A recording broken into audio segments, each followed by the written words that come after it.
My name is Jeff Grunfeld, and as Assistant Chairman of the ASSP, it is my honor to introduce you to a remarkable individual, Mrs. Madalyn Murray O'Hair. Mrs. O'Hair, an atheist, is the person credited with toppling the time-honored tradition of prayer recitation in the public schools.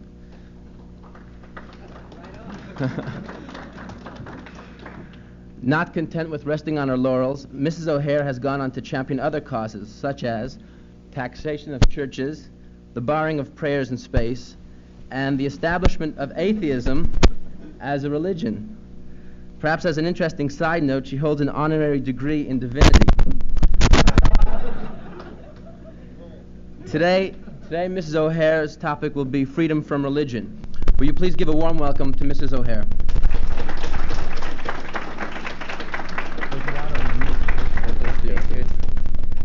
Well, I'm all set. He said the gin's under there.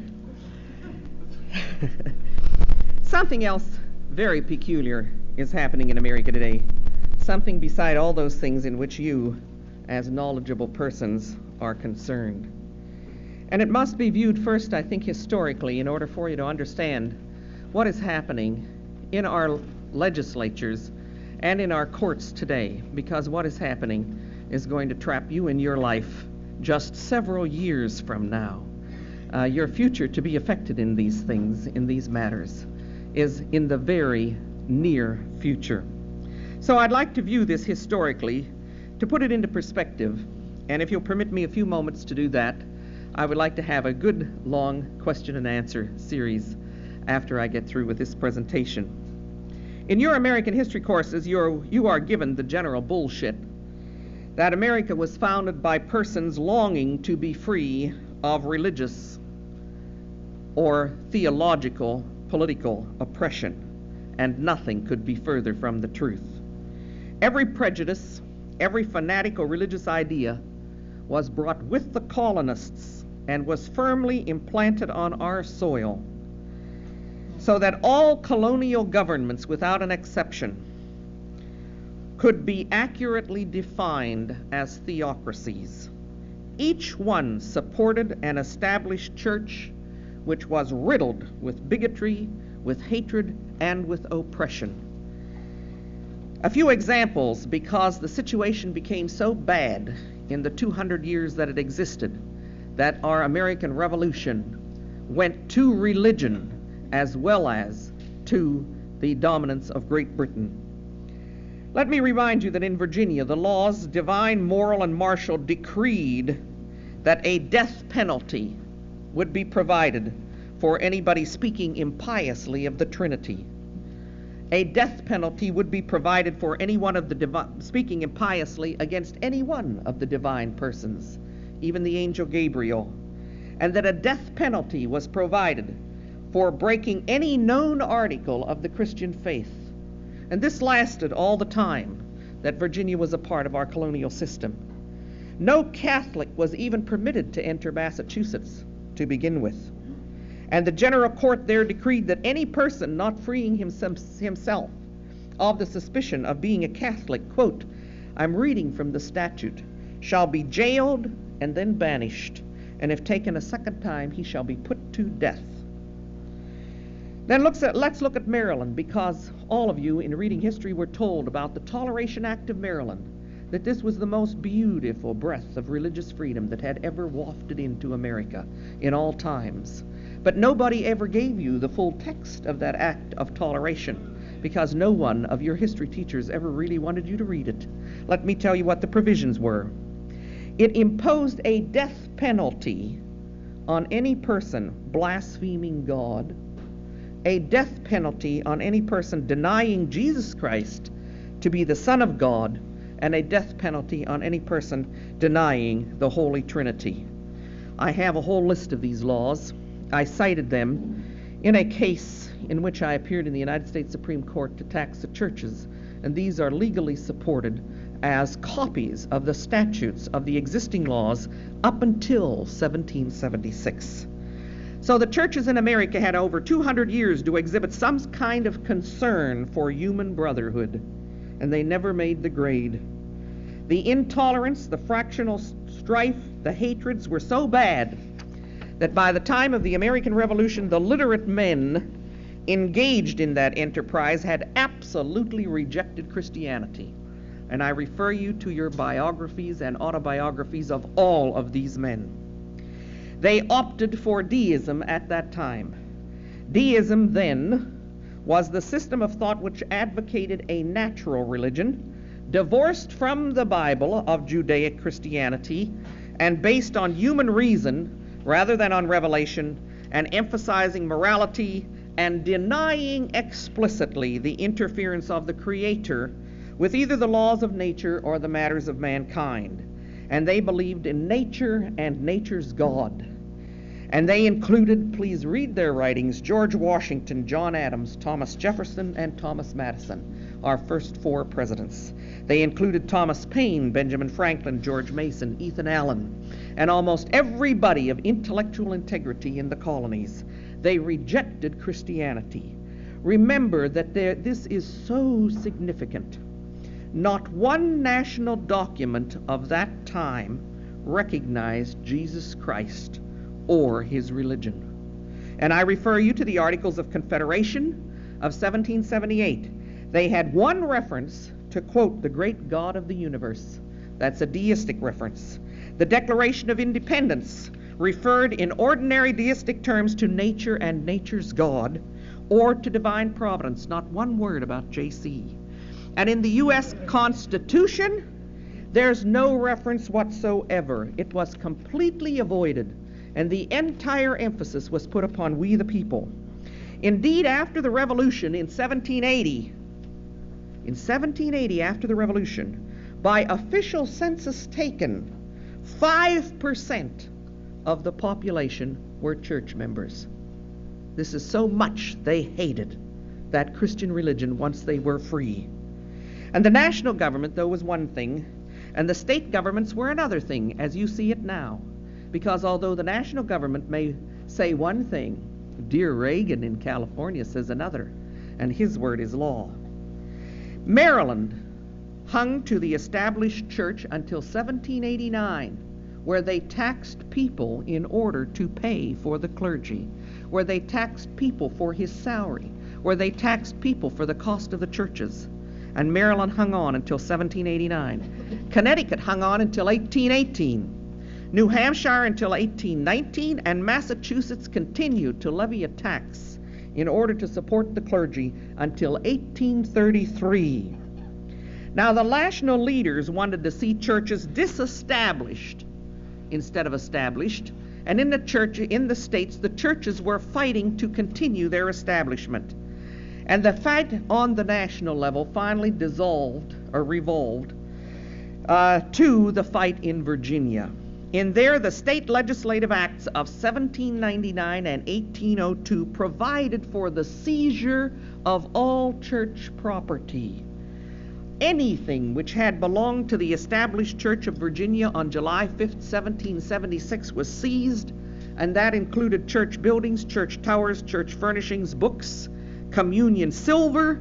It was all seized, and all of these properties were sold at public auction, and the money to be used was supposed to be given to a public purpose. And since religion was not a public purpose, it was not given to religion. This is the animosity, this is the hostility which brought about the concept of separation of church and state, and which brought about the First Amendment, because these founding fathers were fed up, and I refer you only back to the statutes, the legal books, and their writings. One of the wealthiest men in the nation left money in the city of Philadelphia to endow a private college, provided no clergyman ever set foot on the land. And you all know Girard College in Philadelphia. This was the inception of this. Treaties were signed with 4 other nations, denigrating Christianity in the language of the treaty. And as a national belief, the motto was accepted of E pluribus unum. That means, of course, from many, one, which meant that God, Jesus Christ, was read out of the founding fathers' concepts and ideas. The churches were very small in number, they were meager in attendance, and they were poor. And this is how they were supposed to stay. And so they began the religious community. Completely repudiated on a national level, religion began to test its strength in its former strongholds of bigotry at the state level. And the churches first began to ask for one thing: tax exemption. It's a lie that they were always exempt. Go to the law books, go to the legislative histories, and you will find that they were opposed. Large battles loomed over this, but the churches came on pushing. Go back to the history of Pennsylvania and read what happened in the Congress. In 1835 in Pennsylvania, the churches first became tax exempt. It's a lie that they've always been tax exempt. Pennsylvania gave in 1835 and said the churches themselves, the buildings, shall be tax exempt. And they were the first state to adopt a constitutional amendment specifically exempting church property. Then Massachusetts followed in 1836, Virginia in 1841, and New Hampshire in 1842. That's not very long ago. The fight became a national one in 1844, and James Buchanan, who was President of the United States, introduced a resolution in the U.S. Senate on January the 18th, 1844, that we should become then a Christian nation and acknowledge Jesus Christ as our Savior. Why? Because the churches wanted more tax favors, more tax money, and more tax breaks. And they can't have that money and they can't have those breaks unless they win the battle of symbolism. From 1859 to 1911, the churches fought and won tax exemption in 38 states. And the last fight was in 1911. Churches have always been tax exempt. The battle was so heated that from 1874 to 1910, 69 religious measures were introduced into the Congress of the United States, and a great number of these were to add a Christian amendment to the Constitution. I refer you really and only to the historical records of the United States Congress, the congressional record. Go and read it. You can read that there were 69 measures introduced into the Congress, and this is the one that was introduced most often. The religious community wanted the preamble of the Constitution changed to read thusly: we, the people of the United States, in order to form a more perfect union? Oh no. What they wanted was this insert. Now listen. We, the people of the United States, in order to acknowledge Almighty God as the source of all authority and power in civil government, and the Lord Jesus Christ as the ruler among the nations, and his will revealed in the Holy Scriptures as the supreme authority, in order to constitute a Christian government, form a more perfect union, establish justice, and ensure domestic tranquility, etc., etc., etc. That battle was fought on a national level hysterically up through 1869. We're coming back to that battle now. There are people all over the United States who feel that the Christian amendment should be included, and there's a groundswell in relationship to this. Actually, this was followed by the famous Blaine Amendment in 1875. We're now up to not even 100 years ago. James G. Blaine was the leader of the House of Representatives, and he proposed a 16th Amendment. He was so furious over this Christian amendment that he proposed this 16th Amendment to the Constitution of the United States, which would have said that no money raised by taxation in any state for the support of public schools shall ever be under the control of any religious sect. We are absolutely back to that battle right now, and the church is going to win it. We couldn't win it if we tried, because from that time when they were fighting 100 years ago until now, they never stopped. Oh, and we sophisticated and knowledgeable atheists couldn't dirty our hands with a little political battle like that. We're above that. We're superior. But the churches aren't. And you're now going to have money raised by taxation in every state of the Union used to support religious schools. Simply because you didn't know your history, you're going to repeat it and live it out. Although that national amendment, the Blaine Amendment, did not pass, every state made some provision, and every state constitution, including the state of California, has a provision to the effect, either in their legislation or in their constitutions, that no money shall ever go to religious schools. And this is going to be upset by the voucher system, which Nixon proposes, financed on a federal level. But the churches won the tax fight, and what they won was, at first, only the church buildings, just the churches, were exempt. Then came to have the pushes to have the parsonages exempt, and they won there. Slowly, by the first of the 1900s, they won the fight to have the parishes exempt. And then the administrative buildings of the church had to be exempt. And by the 1920s, these were exempt. And then the adjoining lands were exempt. And then their businesses were exempt. And then the buildings built on that business land was exempt. Until now, the churches are totally and completely exempt and subsidized by tax money. Individual persons, however, who were in positions of power made tremendous impacts for the religious community. For instance, John Marshall, Chief Justice of the United States Supreme Court from 1831 to 1835. In those 4 years, he instituted the idea in the United States Supreme Court of opening that court with an oyez. Oyez is corrupted French for, an archaic French for now hear this, which is a legal phrase. So that the United States Supreme Court and every federal court throughout our land, even when atheists are in there, open up the court with an oyez, oyez, God save our nation and this honorable court. And an atheist is supposed to have a fair trial there. And in 1861, Reverend M.R. Watkinson persuaded the Secretary of the Treasury to try to introduce "In God We Trust" as a motto on the coins of the land. This is in 1861. You thought it was forever, didn't you? None of the original coins had that. They all had E pluribus unum. Well, based on the theological premise of Judaic Christianity, that there is but one God, and that's what it actually said in the bill, the Coinage Act of April 22nd, 1864, designated "In God We Trust" to be put on coins, quote, "when and where sufficient space in the balance of the design will permit it." So that you would find it now and then on coins, but it wasn't on all of them, and it wasn't on our paper money. By 1900, then, the religions were pushing, and in one state, the God people were able to make Bible reading and prayer recitation in schools mandatory. That was Massachusetts, don't you know? 1900. But until then, it wasn't mandatory. It wasn't required by law. Who followed? Alabama, Delaware, Florida, and Tennessee by 1910. So that in 1911, Bible reading and prayer recitation was mandatory in 12 states. Don't kid yourself that this has always been a condition.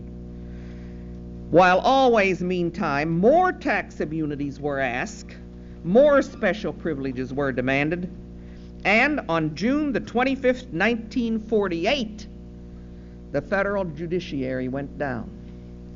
Because in 28 U.S. Code Annotated, you will find that based on 62 Statute 907, each justice or judge in the federal system must take an oath of affirmation in belief in God before he enters into his office. Before he enters into his office. If he affirms, it has to be affirming the belief in God. If he takes an oath, it has to be an oath. This is forbidden by our Constitution, but it's a law. It's a law since 1948. And then we got Tricky Dick and Eisenhower. They were elected and some significant breakthroughs were made.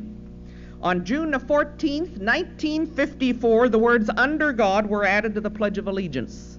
I didn't say it when I was a youngster. I didn't say it when I was your age. I didn't say it when I was 30. It was added to read "one nation under God." And that very obscene realist cartoon comes into my mind every time I hear that phrase. You all know it. There is Uncle Sam on his hands and knees being cornholed by a great big God, And underneath is the caption, "One Nation Under God." Public Law number 140 was signed by Eisenhower on July 11th, 1955, 1 year later, and this made it mandatory that all currency and all coins have the motto, "In God We Trust." Why? And then on July 30th, 1956, again about 1 year later, Public Law 851 was signed by Eisenhower. Do any of you know about this? After I read this, any of you who know about it, just raise their hands.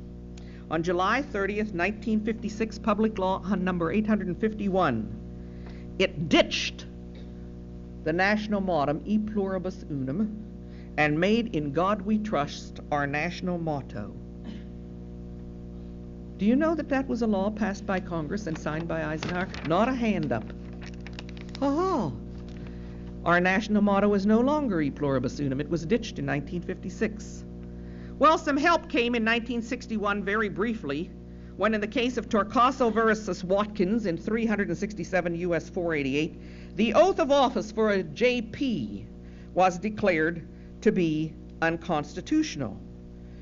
But in defiance of that court, and in defiance of Article 6 of the United States Constitution, which prohibits it, another public law was passed. Public Law 89-554, which was passed on September the 6th, 1966. I'm not talking about the Middle Ages. I'm talking about the United States in 1966. This is 80 Statute 424, and you can find it in 28 U.S. Code Annotated 331. Any individual elected or appointed to an office of either honor or profit, whether it's in the civil service or the uniformed service, except the president, has to take an oath or affirmation to belief in God. In October 1971, the State Department of the United States said that to obtain a passport officially now, you have to take the oath of belief in God. I'm talking about our contemporary history. And in 1965, the massive breakthrough came for religious schools under the Primary and Secondary School Acts. In 1969, religious ceremonies were introduced into the White House. And in 1969, Apollo 8 occurred. Encircling the moon, Apollo 8 was given the task officially of showing to the world what a Christian nation could do.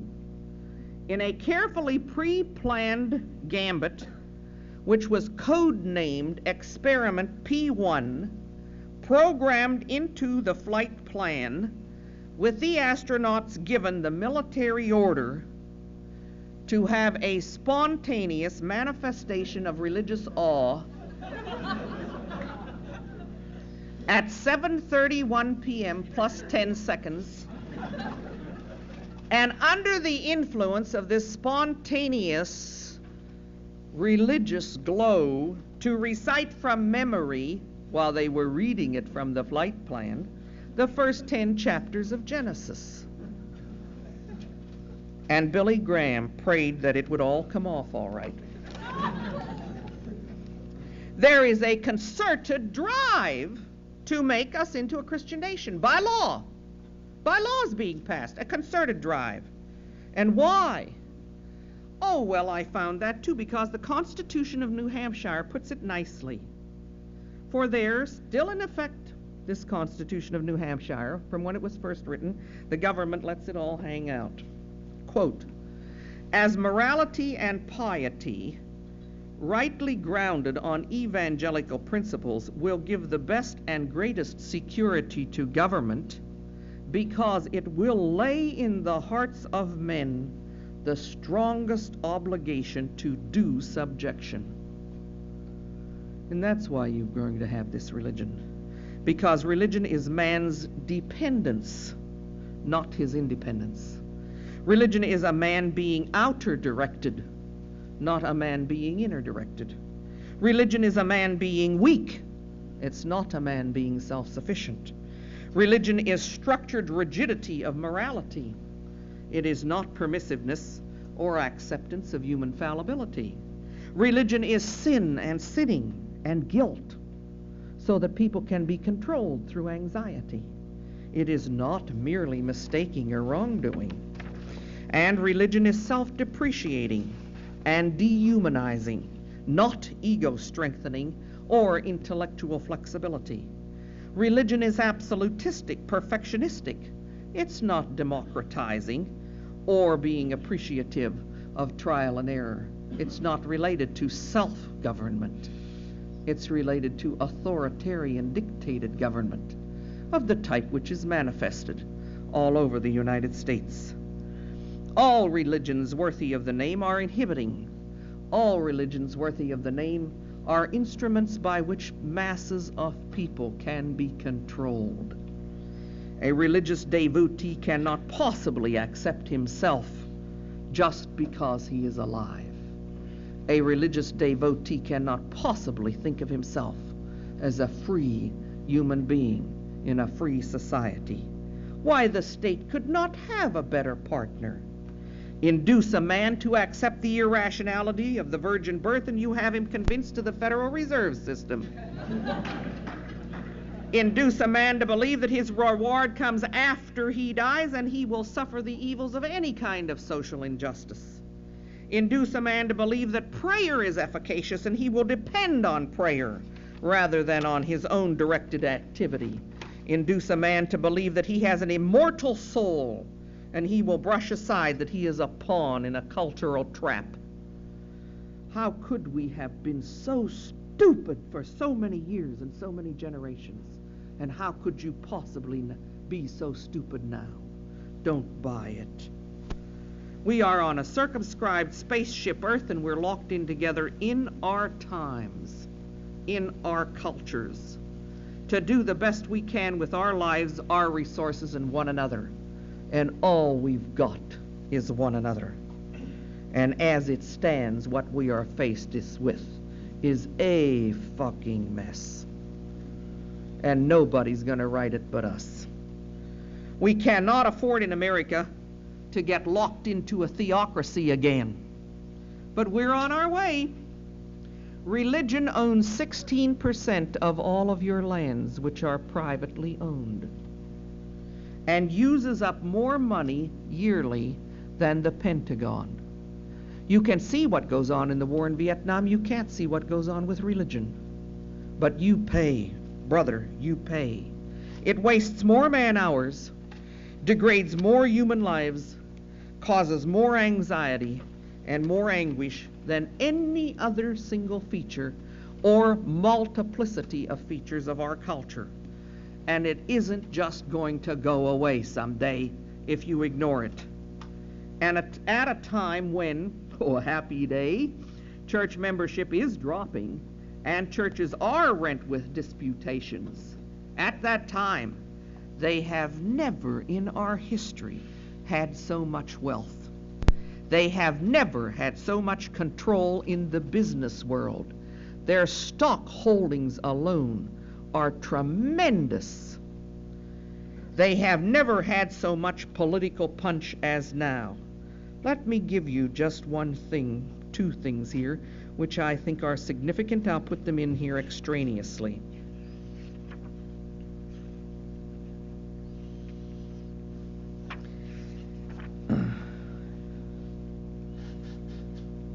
First, from the Commissioner of Internal Revenue Service and the Internal Revenue Service in a hearing in front of the United States Congress, the churches in those innocent little wicker baskets that they pass around as one source of their money receive more in each year than the total furniture industry. The furniture industry, of course, has people on salary, they have factories, they have commitments, they have to buy raw material, they have to convert it, they have to have sales, and the churches just are given as gifts. They take in over 2 times as much money as does the leather industry. They take in exactly the same amount as all textile industries. That's just in the money that they take in each single year. And that is not from their businesses, not from the ownership of their stocks and bonds, not from the rentals, not from any of their extraordinary activities, not their money from government, not their money from wills, simply from those little collection baskets. One other thing, the 5 largest American corporations, when last reported, were Standard Oil of New Jersey, General Motors, Ford Motors, United States Steel, and Saucony Mobil Oil. The Roman Catholic Church alone owns more in just real estate than the total assets of all of those firms together. This is a new era, and I'd like to know what you are going to do to help. Since 1948, religion has very quickly legally established that we are a nation under a Christian God. And this is a substantive establishment in our courts, in our legislatures, in a nation founded on an opposite principle. Religion first won the symbolic war, and then they quickly moved in for the money and the power which comes with that. And we fight religion now in the consequences because we were not there in the fight for the principle. And it's really on one side or the other. You are going to be forced into the fray, and it's going to be in your immediate future. So get yourself some information on it. Go and check out what the situation really is. It's going to be important, and it's going to be a part of your future political lives, and very rapidly so. Thank you very much.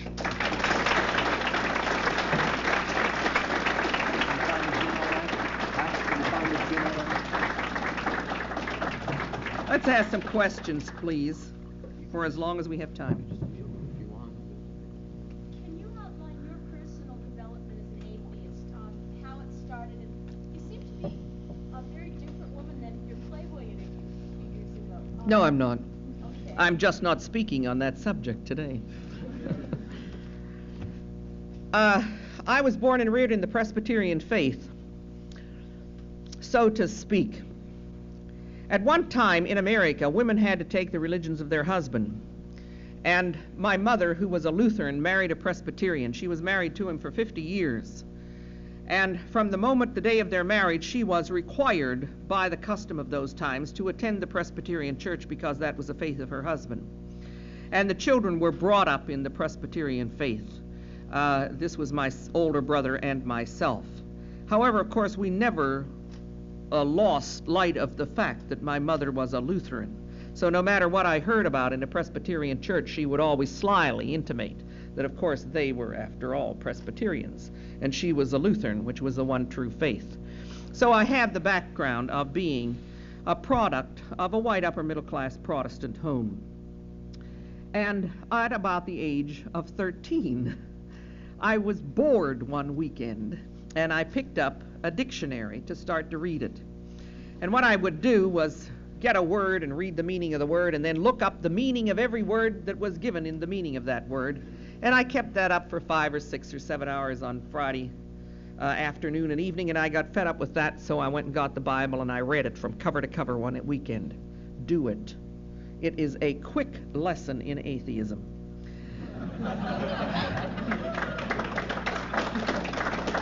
The Bible is so incredible and so heinous, so full of hate and vindictiveness. It is so bad that you will repudiate it immediately. People say to me that I'm trying to get the Bible and prayer out of public schools. Like hell I am. I'm against religious ceremonies in public schools, and I will continue to be so. But the Bible, the more people who read it, the more people will be atheistic. And I think that it should be required reading as an educational course, and to have it inspected in all schools from the 5th grade on up. So I became an atheist then. I didn't even know the meaning of the word, and I had to try to find out what I was. I didn't know what it was. And as I said, I was good white upper middle class Protestant, and there were no books in any library, public library, or even university library that I went to on atheism. I didn't know that there was anybody else in the world who had rejected this bullshit but me. I finally got into the Army. I was a commissioned officer in the Army and was serving in France when I got into a fight with a group of other Army officers, and a woman Army officer, a captain who was a medical doctor, looked at me and said, "Why, you're nothing but a goddamn atheist. That's what you are." So I rushed over to the French library and looked up the word atheist, and hallelujah, that's what I was. So I was 23 years old before I even found out what my proper appellation was. And since that time, of course, I've read, many people in hearing this story said, she read the Bible once when she was 13 and she never read it again. Their minds run this way. Of course, I've read the Bible many times since then, particular sections of it or doing scholastic work on it, and I actually took courses in Bible at colleges. I went to a college one time along the way to pick up 2 courses in Bible, one in Old Testament and one in New Testament. And in order to pass an examination which gave 33 1/3 points for the following, I wrote out a definition of the devil. And in order to get to 33 1/2 points on my grade, I did it. It said describe the devil, and I had to describe the devil as a person or a being or a thing with cloven hoofs, red, with horns, with breathing fire, and the whole thing that went with this. So that I've also taken courses on Bible in fundamentalist schools, etc. But they're all kind of atheists. I'm long-winded on my answers. Be careful what you ask me. There are primitive atheists. That's what most of you are who are atheists. These are persons who are 18, 19 years old, and it suddenly dawns on them, that's not for real. So they look at it and they say, well, I don't believe in that crap. And they leave it go. Those are primitive atheists who simply have rejected religion. Then you move on from that and you think back and you think, well, I'm going to go and explore it. I know what I'll do. I'll explore Eastern religions. And then you start to move out to be a philosophical atheist because you explore Hinduism and you explore the Baha'i. Some of you get caught on it along the way. Others of you go through all of this with comparative religious studies and the philosophy of religion. And you read all of this and you become a philosophical atheist and you join the ethical culture movement, the Unitarian Church, and the American Humanists. And some of you get fixated at that level. Others continue to grow and they become pragmatic atheists. And this is a kind of an atheist you go in to see have a job, and they say to you in the job application, what is your religion? And you flip it back to them and say, you got no right to ask me that question. So you make a little static. And you're pragmatic about your atheism, and you stand up for it, and occasionally you even tell your mother. Then you move on from that into being aware of the geopolitics of religion. And you become aware of the tremendous impact religion has on you. And I like to use this because I can't use it so much anymore, but you're still aware of it, and I'll use it as an example. For instance, men's clothing is completely and absolutely religious. Has been for a great long time. You're cut off in the middle at the waist, and everything down under there is rotten and obscene. So you wear black from the waist down. And you wear a belt to show that you're cutting off your heart, which is true and pure, and you wear something white up here. Come on, this is this is the geopolitics of religion intruding into our culture. How many of you were guilty when you first masturbated?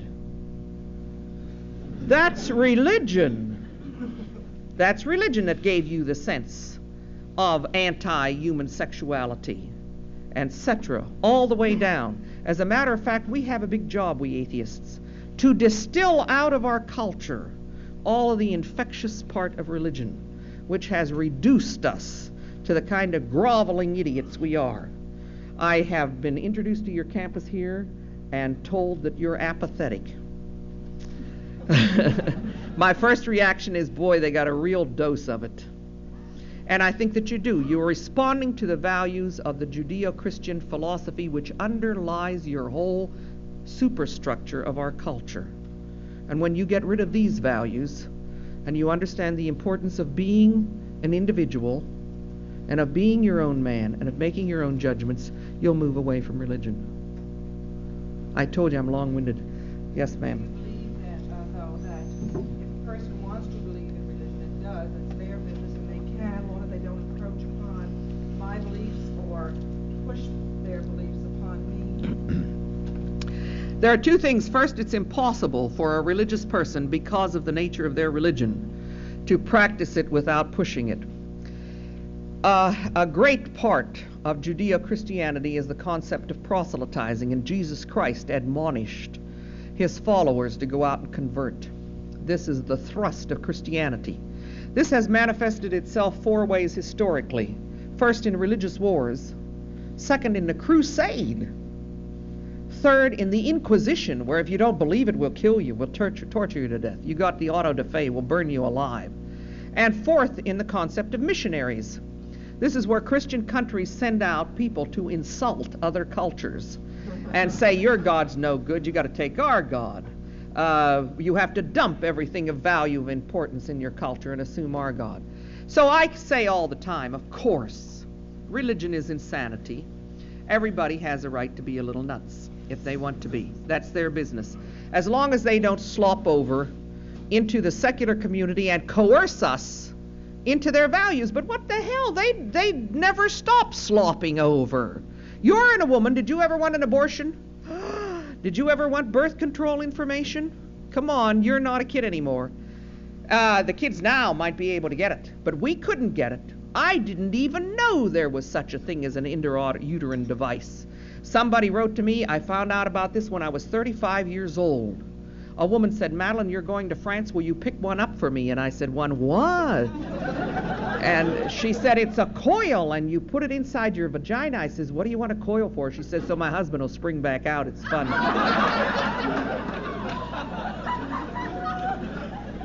So, for a long time, how many of you, I don't think any of you remember eating fish on Friday in schools, and eating fish in the army, and eating fish in hospitals. I got so goddamn fed up on fish, you wouldn't believe it. I love it, but not on Fridays. And the same thing with all of this, all of our sexuality, the position of women. Women's lib, you know.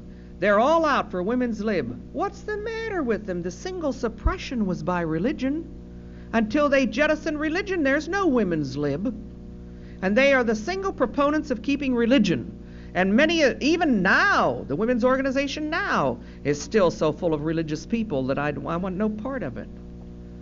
And all of this is important to look back into our culture. You are so saturated with Judeo-Christianic concepts that you don't even know you have them. I've got a book that I'm writing called Religious Games People Play. And this is all over. The whole role of women is a religious game that people play. Yes, sir. The first one and the next one. Striped shirt.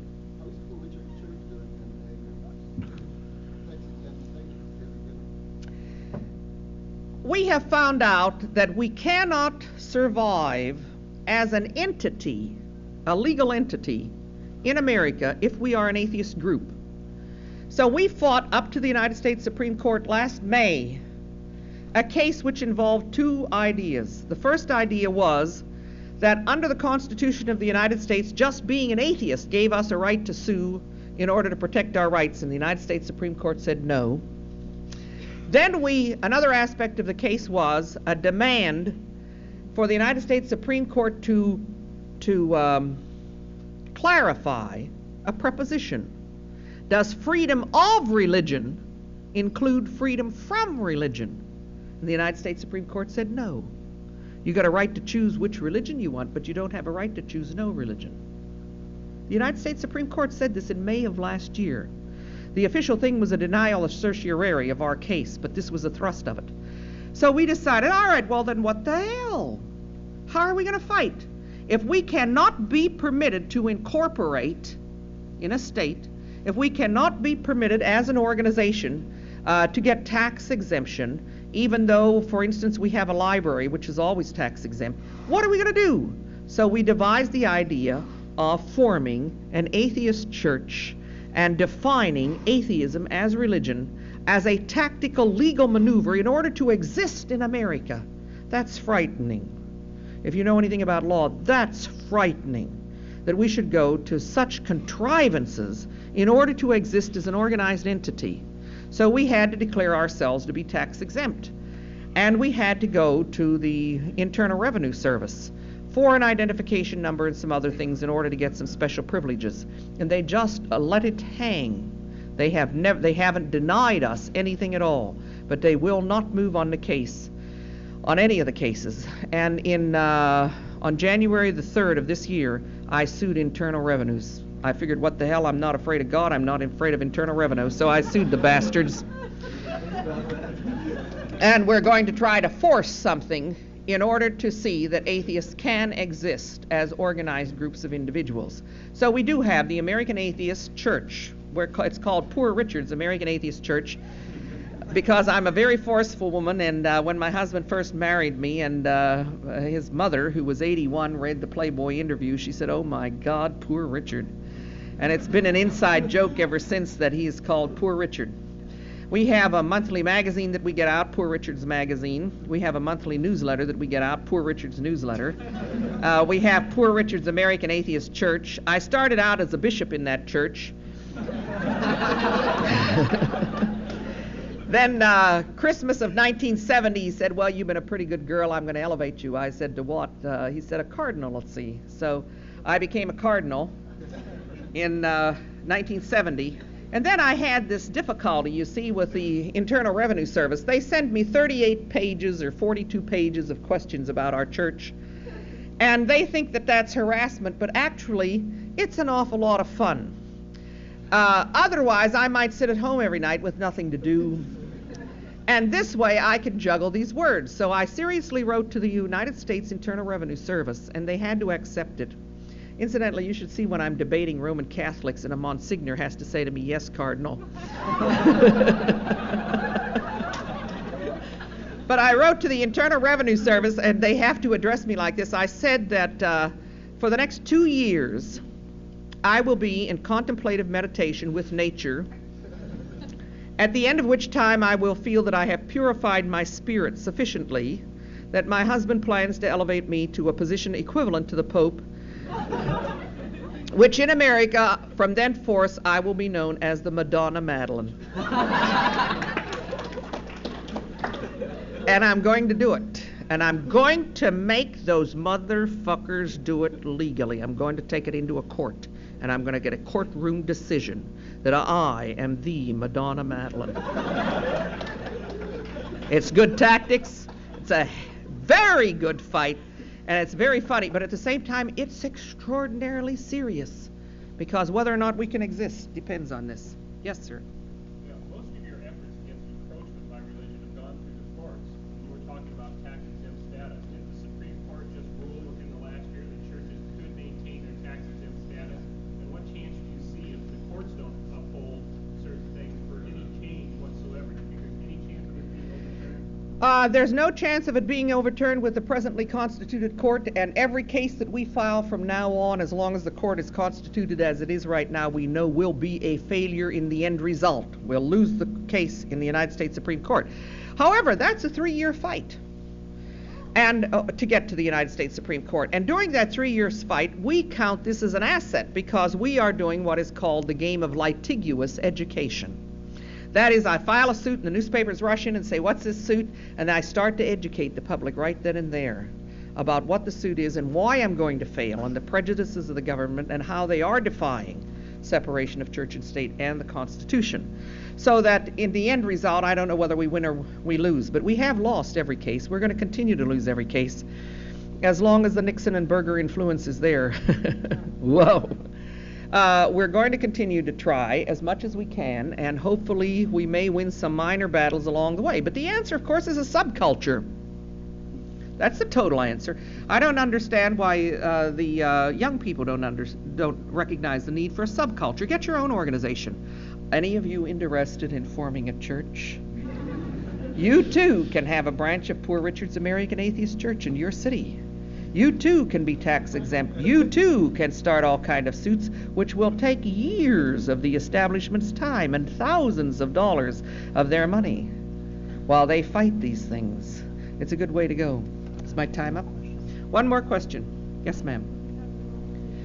How many people do we have in our organization? Actually, we have families. We don't count people. We also don't count members because people are afraid of the idea as a member. So we say affiliates. We only have 32,000 families. And we're a little over 3 years old as American Atheist Church. So this is pretty good. Any of you want to contact me, write to Madalyn Murray or Madalyn Murray O'Hair or That Atheist or That Goddamn Atheist, Austin, Texas. Nothing else is needed. I get all my mail. Thank you very much for coming by.